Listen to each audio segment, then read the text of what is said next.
Some time ago, the main problem that computer scientists used to face was that there were a lot of questions to answer, but there was lesser data. But right now, we are living in a data oriented world where there are so many sources of information that we have to think of the right questions to ask.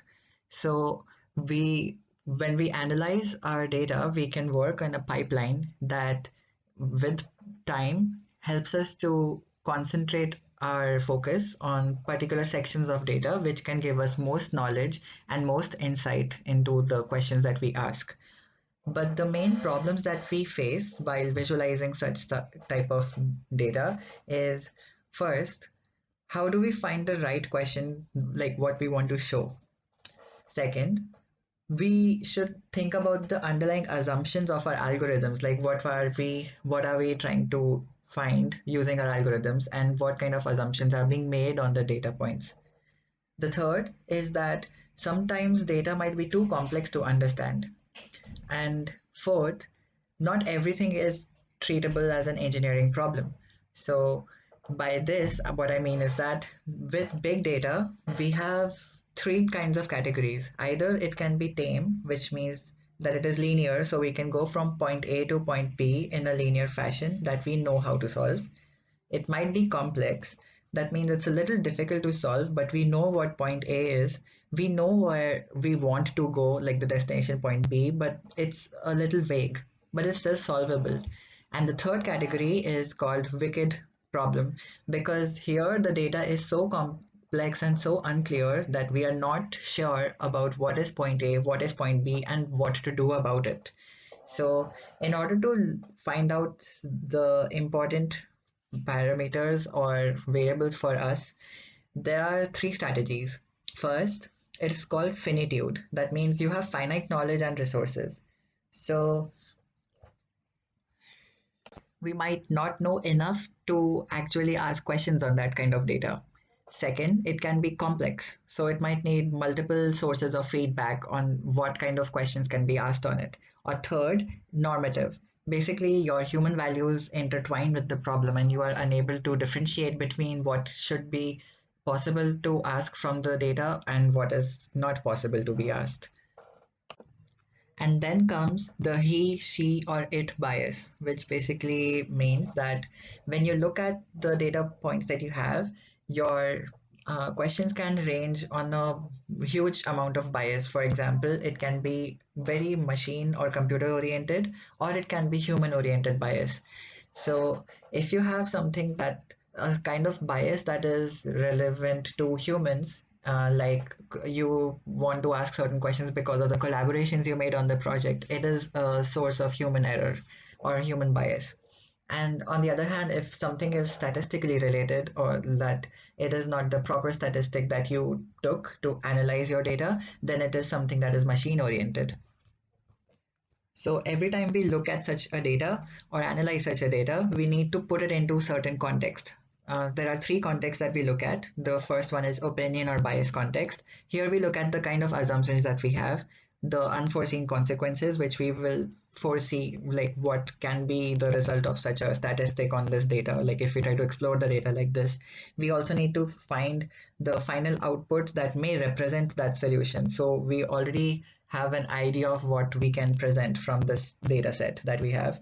And we can try to create sample graphs, for example, a box plot or a violin plot or a scatter plot, to give us an idea of what we are expecting from the data set. Another context that we can provide is the data context, which means that we ask ourselves, is this certain variable worth measuring? Because there might be something like an interview, data from an interview, which is basically called a thick data. It's a lot of it, and you need to think about whether it's worth measuring, if something in that is valuable to be measured. And over here, you have limited cognitive holding power because your brain itself has to think about what is worth of value over here. And then you need to create an algorithm on it so that you can unfold the complexity of your data. And the last context is the parameter context, which means that you filter and weigh in the algorithm, like which variable has to be given more weight and what you have to analyze. So at the end of it, we get to a kind of connectivity uh, dynamic, which is like you have a data, you interact with you create an interactive visualization on top of it, you analyze it, and you generate knowledge. Or you can just have data, analyze it directly, and gain knowledge out of it. But over here, the visualization is something that really helps because human brain finds it easy to perceive things sometimes.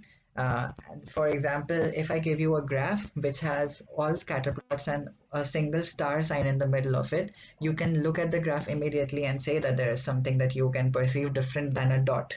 So some perception tasks are easier than cognitive tasks. And this gives us the kind of problem that data visualization faces, which is given a visual input and context, what kind of objects can you generate from it?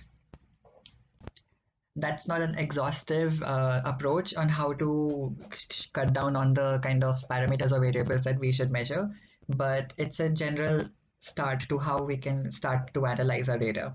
Now comes the question why we analyze this.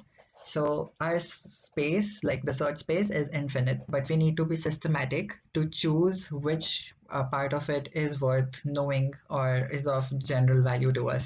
So we can represent that data in two ways. Either it can be a general tool, which means that you can limit the visualization to something very simple. For example, you can just create a scatter plot out of all your data so that more questions and more users can be entertained on top of it.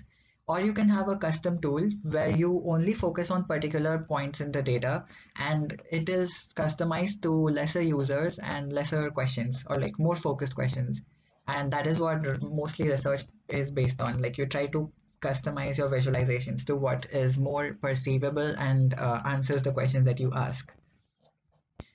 When we try to visualize data, we try to look at something called task abstraction, which means that you say something like discover a distribution or you locate an outlier, which is a combination of an action plus a target. So your action is to discover or locate something, and that something itself is the target. That might be a distribution or an outlier. So just the general parallel for this is that a domain expert can give you an abstract of an idea, but the literal work has to be done by the domain developer. So this is what task abstraction is about. And you can create multiple visuals that focus on presenting the presenting the information that you want, but the abstract of it is the plotting software or the visualization software that you choose or try to develop. So you can have a combination of visuals that you can show on top of one another. So they might be juxtaposed. For example, the stars on top of a scatter plot, which is easy to perceive as a standing out variable.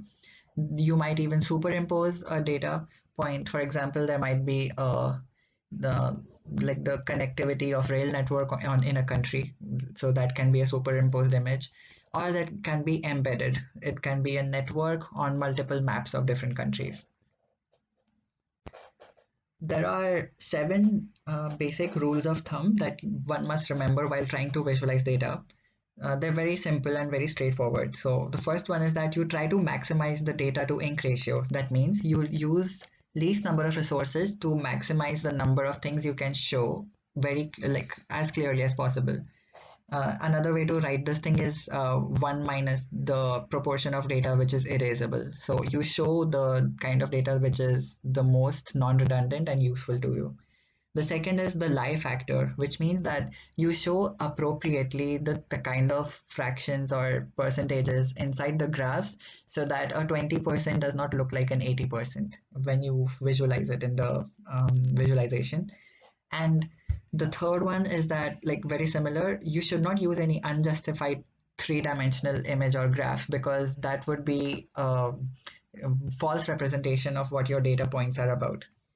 The fourth is that your eyes beat memory, so you should try to use graphs in a very clever fashion so that what you are trying to show becomes very clear on the first go.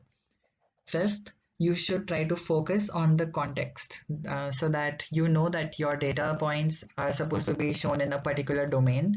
So you should not explore many different irrelevant visualization options when you can use something that is related to your context of or in your field. By that, we mean that you focus on the selected region in greater detail, and basically, the user can see the context of your graph very clearly. Sixth is that you should allow the user to zoom, filter, or work on the data on demand. So everything becomes clearly visible to them. And seventh is that we should not over engineer the visualization. So we should keep it simple and easy to understand.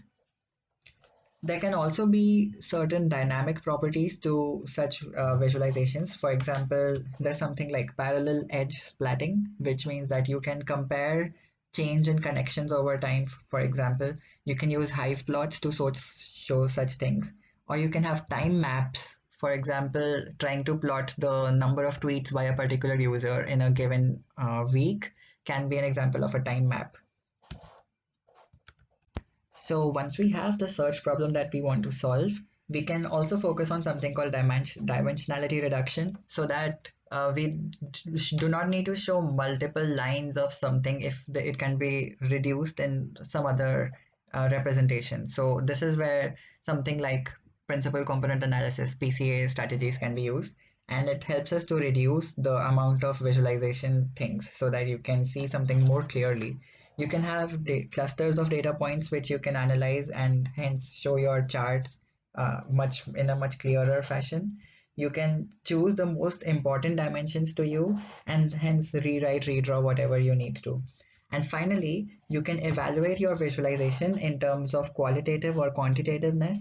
So if you want to measure quantitativeness, you show your graph to a user, like a general person, and ask them what they understand out of it. So their accuracy will help you to see the quantitative measure that how many users were able to find out the correct thing you were trying to show. And a qualitative analysis would be something like asking a domain expert about their opinion on your data sets or the things that you have visualized on your data set. So that will help you to think out loud with them and hence make fewer mistakes next time.